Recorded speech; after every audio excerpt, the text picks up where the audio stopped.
Use this ate de Guayaba, which is a paste, so it's like a firm jelly, firm gel. It's a lot of natural fruit and packed in there with a lot of sugar. So a lot of these are eaten as candy. Like this one, you can actually see the pieces of guava in here. It's more natural and all the seeds and stuff, so it's got more texture. This one I just got at the corner store.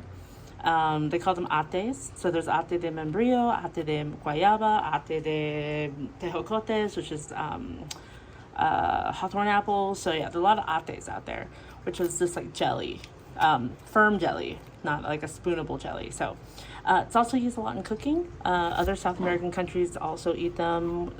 Guava and cream cheese is very famous. So yeah, ate de guayaba. This is two different kinds. This one is very widely available. I've seen, not even, maybe, have I seen this brand? But anyway, something very similar. Goya does this also in a can like this. See them all over the Mission in San Francisco, but a lot of grocery stores I've seen in Redwood City and San Jose have them, the Mexican grocery stores. So this one you can see, I'm not going to open it just to show you a piece right now, but this one has no texture, extra texture. It's just the gel, so it's strained, and this one has all the extra bits. I'm torn. What I want to do is I want to put a layer of this under a pear pie. So we have pears. The question is, do we go for the texture, extra texture, or do we go for pure flavor, which this one might actually have more flavor? Maybe we go with this one. We're in Mexico. We should use the one that I can get here. That's better. All right, we're gonna go with this one. It's gonna have more texture and more guavas. Okay. Okay, we're gonna start off with 7 pears. Ooh. And you don't have to peel them. I like to peel them depending on your pears, if they're the skins are pretty thin. And I'm not like super careful about peeling them. If I have some peel, it's okay. I don't like extra. Sometimes there's like a papery mouthfeel. So I'm going to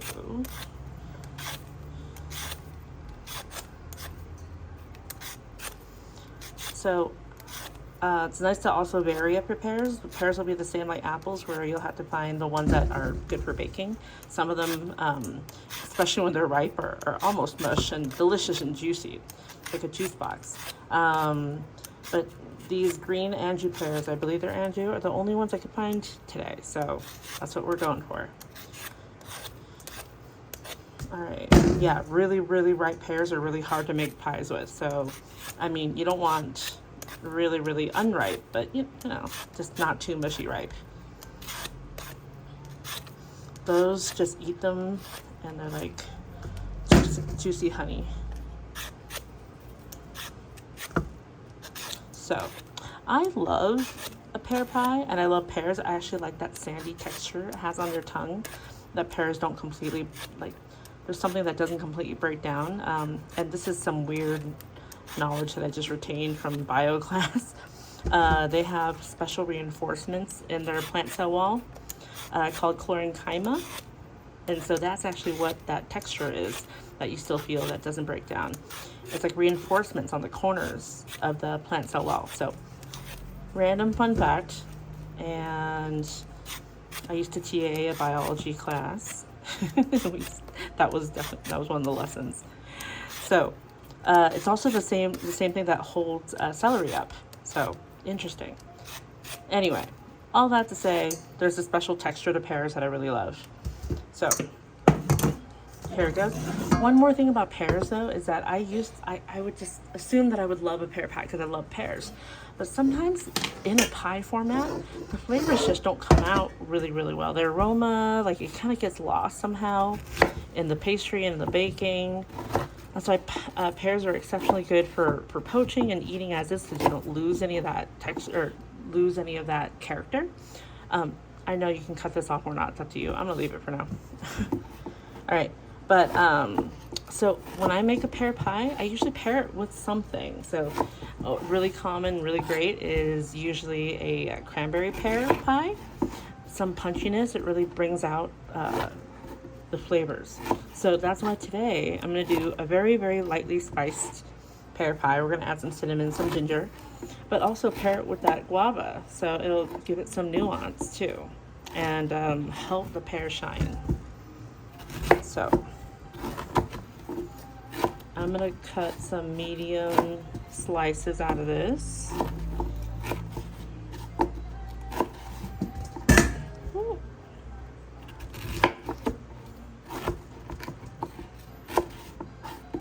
So the other kind of pear pie that's really delicious is a lot of people do spices. Crystallized ginger is amazing with a good pear. It makes a really good pear pie. Or chai spice. Cardamom brings out a lot. So I think pears just need a little supportive push, something to really uplift them, for them to really shine in a pie. So, yeah. And then, you know what I haven't tried is, I've seen some recipes that use Asian pears, but I'm worried that that flavor will really get lost. A lot of that nuance is like very, very lightly sweet. Very, yeah, I think any speck of butter would drown it out in my head. I haven't tried it yet, so maybe I'll have to do that. I will try that one day.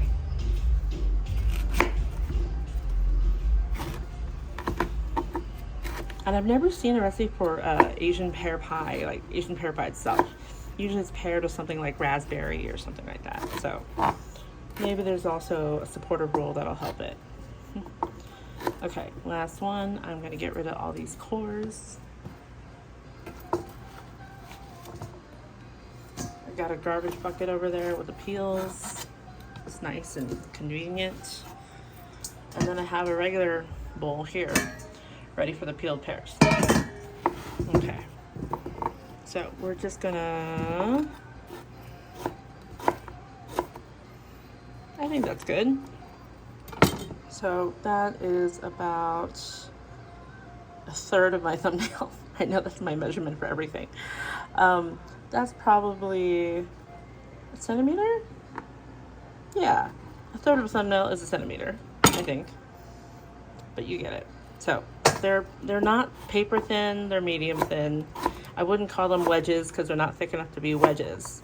So I just want to make sure that they are small enough to break down in time.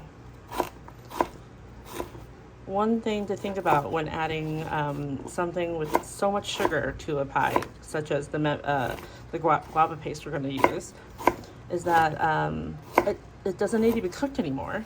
So I do want to help pears along to cook faster. And it's also so high in sugar that depending on how hot your oven is, it might burn. So you want to avoid all that while still getting a perfect crust. We will see if we can achieve that.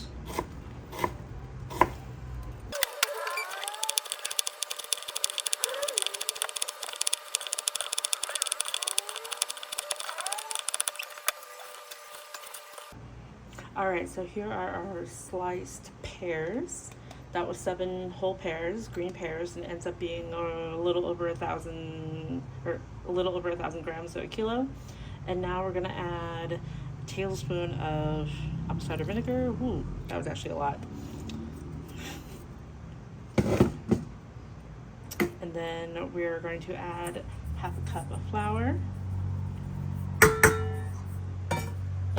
and a cup of sugar, because we're gonna have that membrillo, or the ate de guayaba. I keep calling it membrillo because it looks like membrillo. So I reduced the sugar a little bit from a regular pear because I was worried about I'm trying to balance out the sweet guava paste. And then we're gonna do 1 teaspoon of ginger and 1 teaspoon of cinnamon. And of course, you know, a pinch of salt. There we go. And I think that should be it. I don't know. I mean, you could always add more spice to there, but we're gonna leave it like this for now. And I'm gonna mix it all up. Once it's all mixed, we're gonna let it sit. We don't really have to, but I'm going to prepare the guava paste. I keep tripping over myself. I keep wanting to say membrillo. Okay, I should have used the bigger bowl. This is a pet peeve of mine when I see people mixing things in a tiny bowl. This is not tiny, but I could have gone bigger. especially with these kind of long slices of pear that take up space. Oops, did I not slice one? Oh, oops. See, sometimes I miss one. Oh, I did slice it, just wasn't splitting. Okay, so we'll let that sit. Some of that moisture from the pears will come out and help it mix up even more. It'll get shiny. Okay, there we go. I'll put that to the side and then open up our guava paste. First off, actually, I'm gonna get our crust out. Like I said, I have a pre-rolled out, pre-crimped raw pie crust, and it's in the fridge so that the butter stays cold. Okay. So this is the pie crust we'll be using. It's all ready to go. And I'm going to slice this to fit a layer over the bottom. Let's see how we want to do this.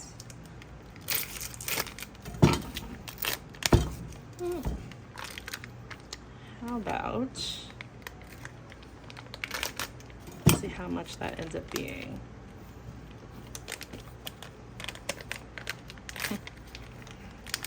Try not to open the whole thing. I don't know how much I need. And a lot of people eat this for candy, so it's sweet candy. It's delicious. I have a piece right now, actually. See how there's a lot of texture in there?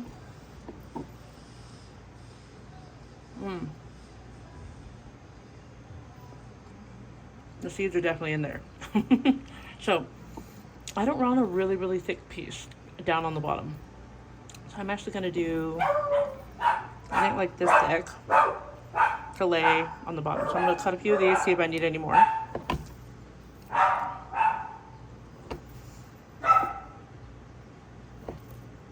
I want it noticeable, but I don't want it overwhelming, right? So let's try this way.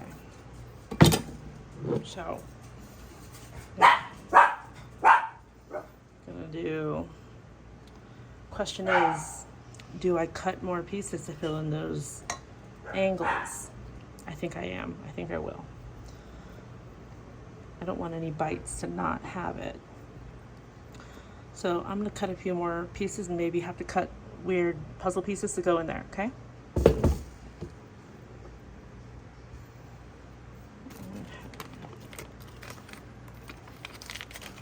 Oh my god, this thing is so sticky too. My hands are very sticky right now. Let's cut probably a few of those. Ooh.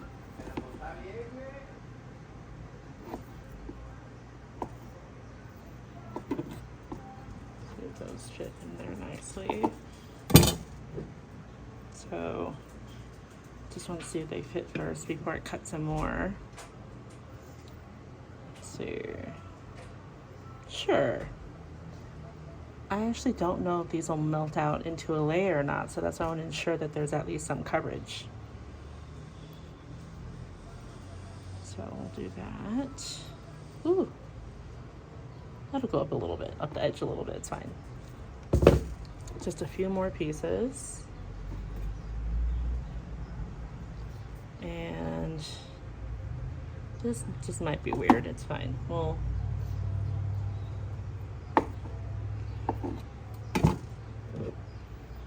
I think that is close enough. Yeah, I think we're good. Huh, I could get a little piece there. Or we can just put some thin slices up there across.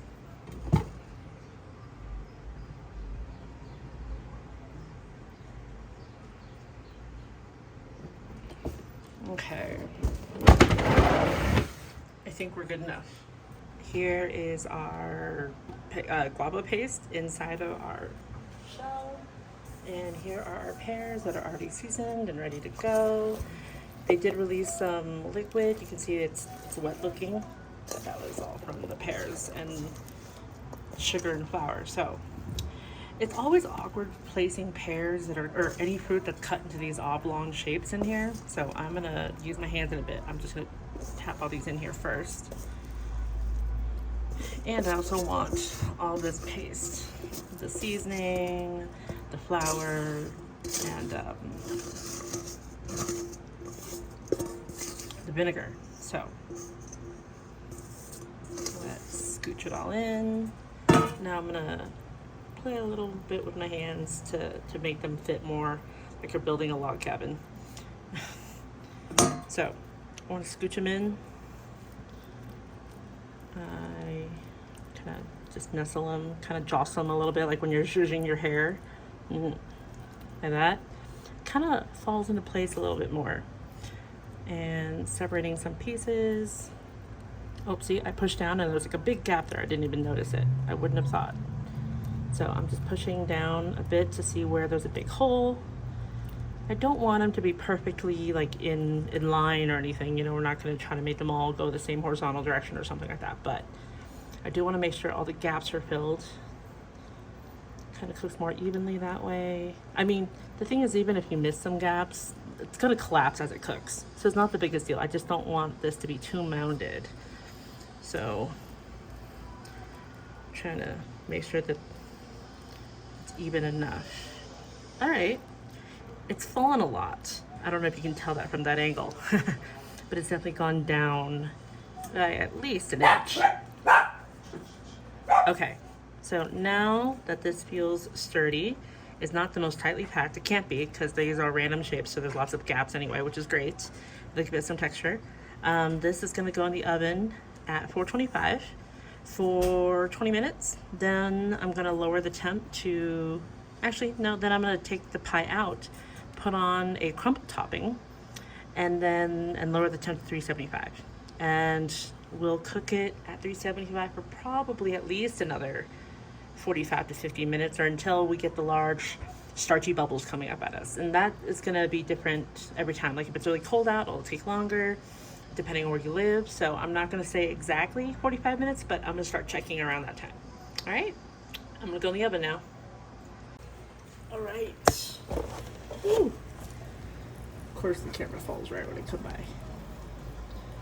All right, so here's after 20-25 minutes at 425. It smells amazing. And we are going to put some crumble on top. This is just a simple crumble. You can do other kinds of crumble too. An oat crumble is really nice because even more texture. So I'm just going to the simple one today. I'm just gonna let it fall a little so that it's evenly distributed. You see how there's some nice butter chunks in there.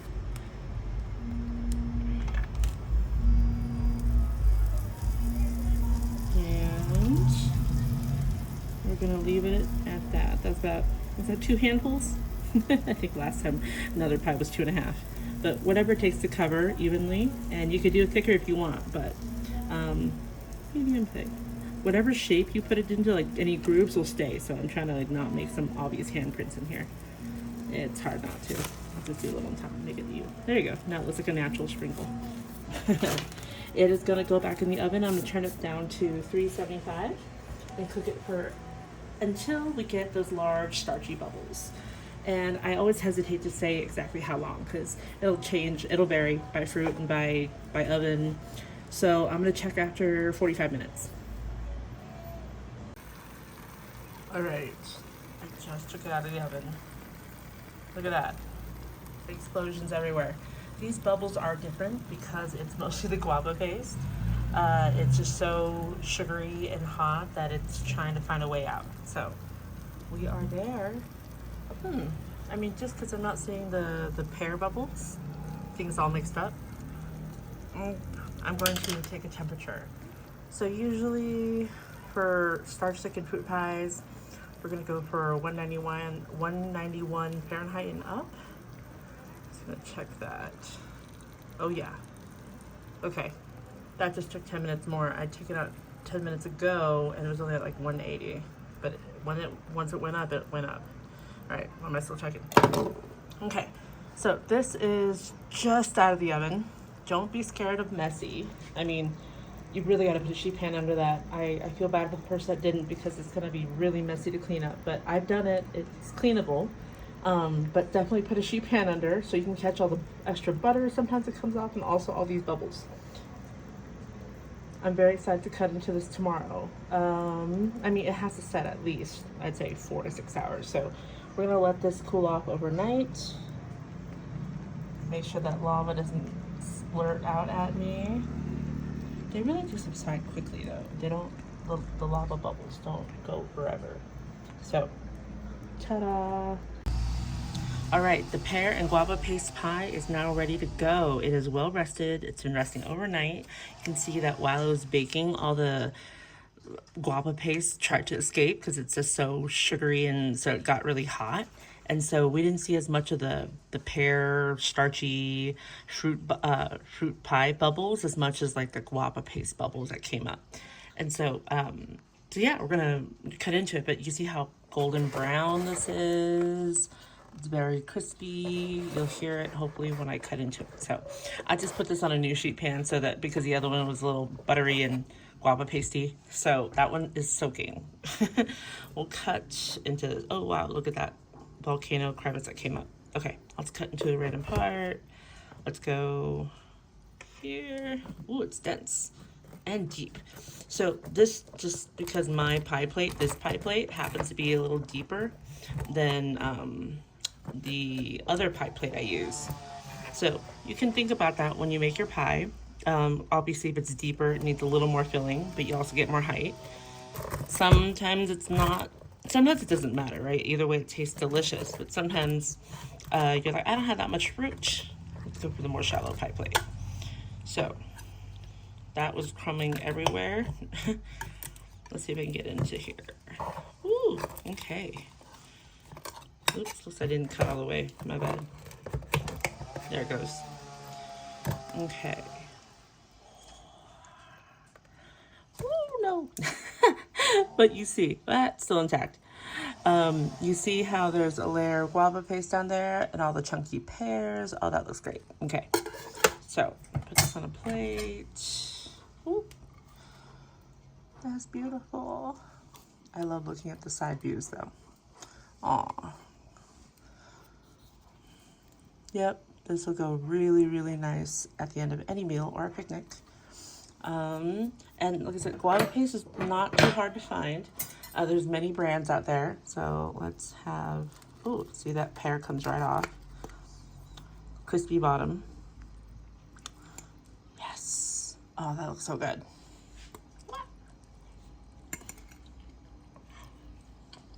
Mmm. Even the bottom with the guava paste is so crispy. So it is obviously on the, definitely on the sweet side because there's a chunk of guava paste on the bottom, but you get a lot of good flavor. I think some very lightly sweetened or unsweetened whipped cream would go amazing with this. All right, I hope you try it.